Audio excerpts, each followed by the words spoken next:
Olá pessoal, bem-vindos a mais um podcast da Rafus Press, o nosso Biblioteca Submersa. Hoje nós vamos falar sobre um tema bastante interessante, que está no centro das minhas pesquisas atuais, na verdade das minhas pesquisas já faz algum tempo, né? Que é justamente a descrição do mundo, vamos dizer assim, né? A descrição do mundo é o mundo. Acho que essa foi a grande intuição, no caso do nascimento da linguística contemporânea com Saussure, foi uma intuição realmente, né? Mais do que propriamente uma articulação mais elaborada. Mas a partir de Saussure, dessa intuição, ela foi se sofisticando no círculo linguístico de Praga, né? Especialmente com Jan Myslev, mas também com outros teóricos. Ela ganhou digamos assim, uma formulação quase epistemológica, que é muito útil hoje. Tem pesquisadores aí até aqui no Brasil, né, como o professor Valdir, do BIVIDA, do Departamento de Linguística e Semiótica, da Universidade de São Paulo, que trabalham nisso. Mas, enfim, não vamos falar hoje, pelo menos, do Círculo Linguístico de Copenhague, que é um dos grandes temas que eu também pesquiso, mas, como eu falei, da descrição do mundo. Então, sem a linguagem, nós não conseguimos descrever o mundo, né? O nosso universo existe a partir do recorte que a linguagem oferece dele, né? Lógicos, neurologistas e naturalistas imaginam uma possibilidade de acesso à realidade sem esse filtro, sem outros vínculos estruturais, mas é impossível, não é? Tanto que aquilo que parece violar essas possibilidades escapa, na verdade, da linguagem, escapa das possibilidades que nós temos de articulação disso e de percepção mesmo desses objetos, né? Quando eles são catalogados, eles passam a ser perceptíveis, né? Esse é o grande, digamos assim, aquele exemplo que é até um senso comum a respeito da neve ou da vegetação, da neve para os esquimós, ou da vegetação para certas tribos, né, que tem uma outra classificação, uma outra forma de expressão para certos grupos humanos ancestrais. Mas é interessante porque existe a descrição da descrição, que é justamente se a linguagem é a maneira como nós nos aproximamos do mundo, recortando esse mundo e classificando, tornando ele humano, factível de compreensão. Existe uma duplicação dessa linguagem, digamos assim, primordial, que é a nossa linguagem, né? Linguagem no sentido aí de códigos linguísticos de uso cotidiano. Mas então a linguagem, a descrição é justamente as poéticas, as narrativas, né? E principalmente um gênero que é muito curioso, não é bem um gênero, a gente pode argumentar que talvez a melhor definição, porque o gênero talvez fosse o gênero profético, né? Mas a melhor definição para esse tipo de texto é uma operação. É uma operação como uma operação poética. É uma operação como uma narrativa, uma operação de descrição da realidade já recortada pela linguagem, não é? Então, uma segunda linguagem que descreve essa primeira e oferece dela prognósticos, né? Ou seja, é uma leitura hermenêutica que recorta o que já foi recortado para oferecer, digamos assim, ao operador, né? Ou aquele que está, né, digamos assim, financiando a operação, a percepção de uma realidade, ou na verdade uma percepção de uma outra possibilidade de mundo, não é? Então aqueles elementos da descrição mais banal da realidade oferecida pela linguagem do dia a dia, essa linguagem, né, que é a mesma linguagem, isso que é mais interessante, ela ofereceria não uma visão diferenciada desse mesmo recorte, mas a possibilidade da visão desse recorte daqui a um certo tempo, não é? No futuro. É a divinação. Não é prognóstico, não é adivinhação, não é antecipação, porque tudo isso está dentro digamos assim, do aspecto especulativo. A divinação é a leitura de um material, não é, digamos assim, como eu disse, é uma operação que se articula através da leitura de um determinado material, de determinado suporte. Borra de café, cartas de tarô, palitinhos de I Ching, aforismos, não é? Movimento dos pássaros, sonhos e por aí vai, né? O divinador, ele, podemos usar esse termo, que é o operador da divinação, ele vai, digamos assim, oferecer dessa leitura não bem um prognóstico, como eu disse, mas uma possibilidade futura. É como se o recorte da realidade que ele lesse através desses elementos intermediários que eu mencionei, tarô, sonho, borra de café, o que seja, ele percebesse ou ele conseguisse extrair uma projeção dessa mesma realidade num futuro próximo. É muito interessante porque é um trabalho que não é exatamente um trabalho, como eu disse, poético. Não é um trabalho especulativo, não é um trabalho exatamente visionário. É um trabalho que digamos assim, executado num limite cognitivo entre essas atividades, né? Ele inclui uma certa possibilidade visionária, ela inclui uma certa especulação, mas ela ao mesmo tempo é vista como uma projeção certeira ou próxima, o mais próximo possível, né, digamos assim, de um recorte da realidade presente, né? Então é um modo de leitura muito específico, muito instigante, que gerou uma literatura, digamos assim, paralela, né? Gerou obras de literatura paralelas às tradições, né? Que é o meu interesse, o marginal, o herético, o paralelo, aquilo que não se encaixa em nenhum tipo de, digamos assim, estrutura canônica, não é? Que não passa por filtros moralistas ou coisa do gênero. E esse tipo de leitura é exatamente isso, não é? Evidentemente, é uma leitura que tem, digamos assim, essa operação divinatória, ela resulta em uma série de gêneros muito específicos de literatura, ou de literalidade, né? Vamos dizer assim. O Barthes fazia essa diferença, o que eu acho até correto. Um desses gêneros é, por exemplo, a sorte, digamos assim, semanal dos jornais e de outros aparatos de mídia, dos signos astrais, né? Então aí você teria exatamente isso, um operador da leitura divinatória que vai ler os astros e oferecer para um grupo, né, que seria as pessoas assim sob influência de determinado astro ou determinado conjunto de astros, né, tal e qual comportamento ou tal e qual ocorrência possivelmente vai acontecer, não necessariamente, não é? Ele já revela, esse discurso já está bem adaptado, o Adorno analisou muito bem esse discurso divinatório de jornal, que ele já está muito bem adaptado à nossa época, então ele não é exatamente uma divinação de uma possibilidade concreta, ele é uma divinação de tendências que influenciam o cidadão daquele grupo, identificar um astro ou um conjunto de astros. Esse é um gênero, né, bastante popular, né, em jornais, até hoje existe, né, e na mídia em geral. Essas pessoas agora migraram pela internet, né, e tudo mais. Outra possibilidade, né, outros gêneros, então, enfim, esse é o gênero standard, vamos dizer assim, do processo divinatório, mas existem outros que são mais interessantes para nós aqui. Eu trouxe 3 exemplos que são de discursos e de, digamos assim, tradições literárias completamente diferentes.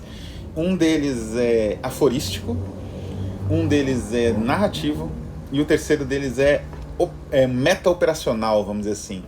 Oferece as instruções possíveis de uma operação híbrida, uma coisa única em termos literários, e é uma peça que eu destaco aqui exatamente, não só pela beleza do material em si, mas pela complexidade da ideia envolvida e que é instigante em si mesma, né? Então vamos lá.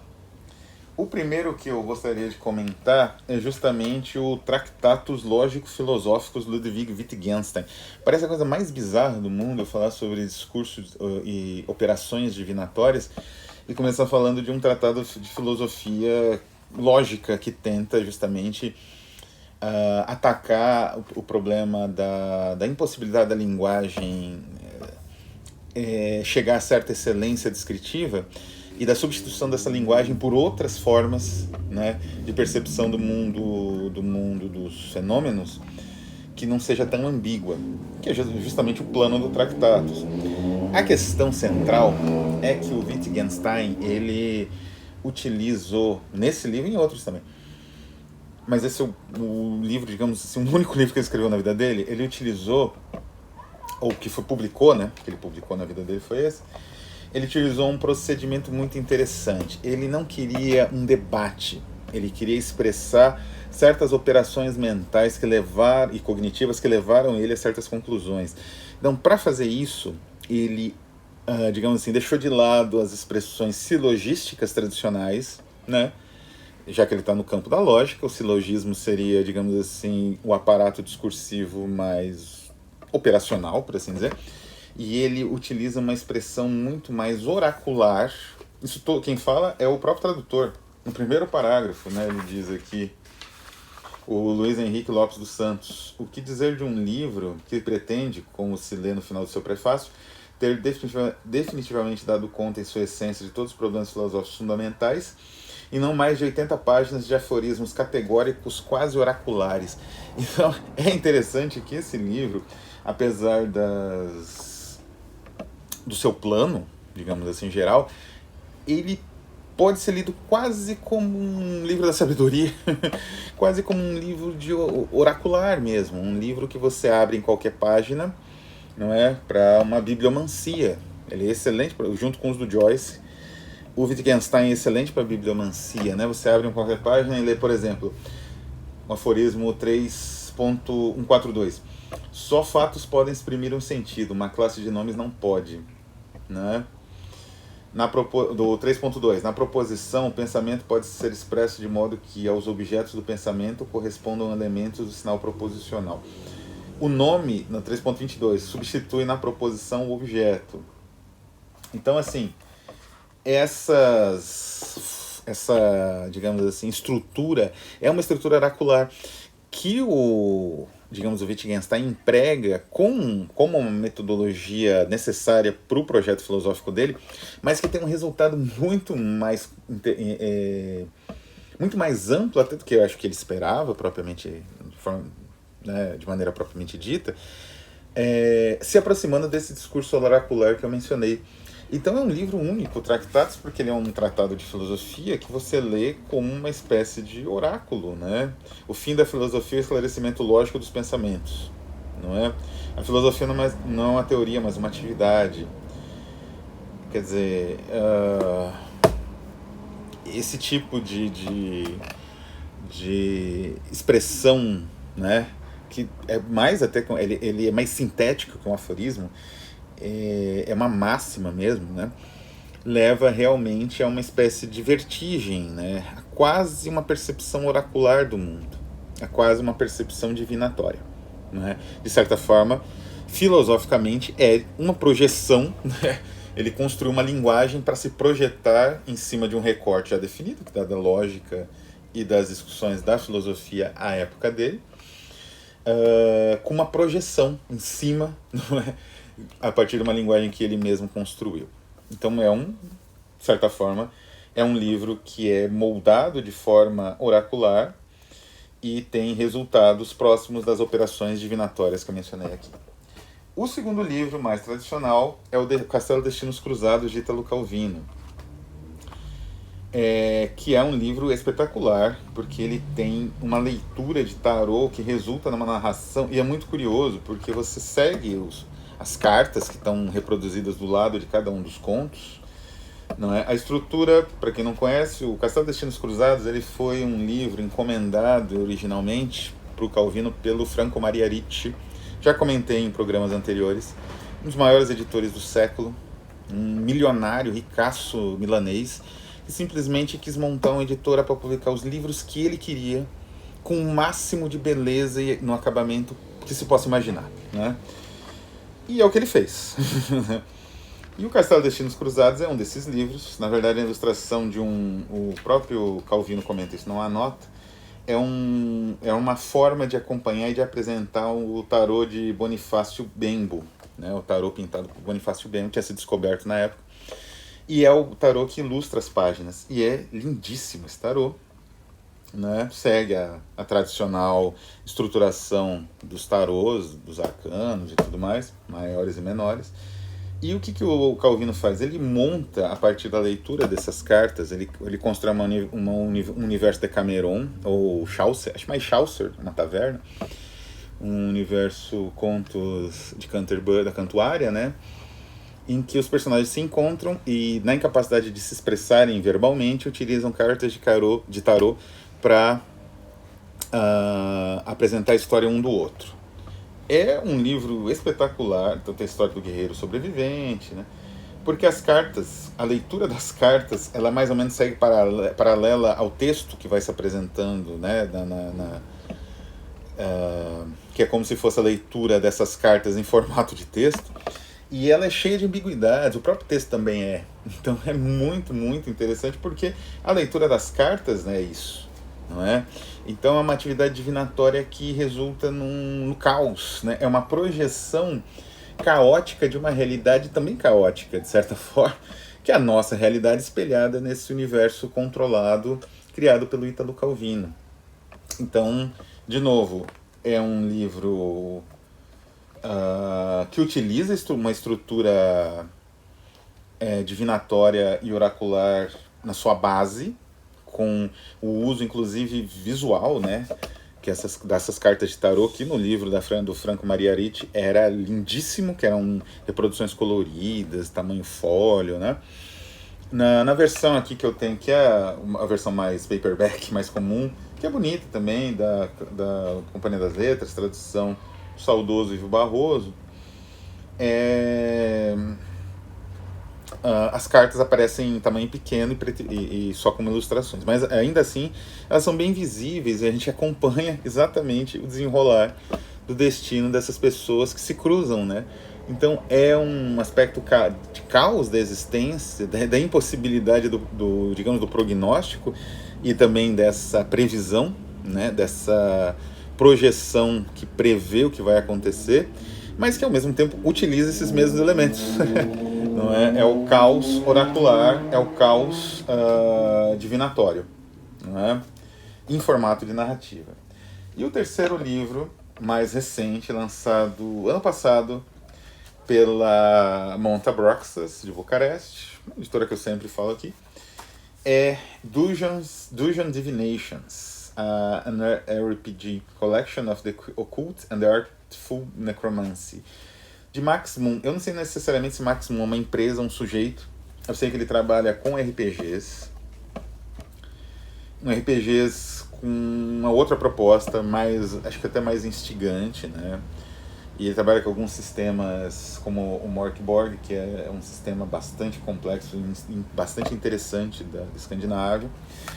E aqui ele tem uma proposta muito interessante de fazer um cruzamento entre a atividade divinatória do tarô e, não é, quer dizer, utilizando cartas de tarô, a atividade narrativa do RPG.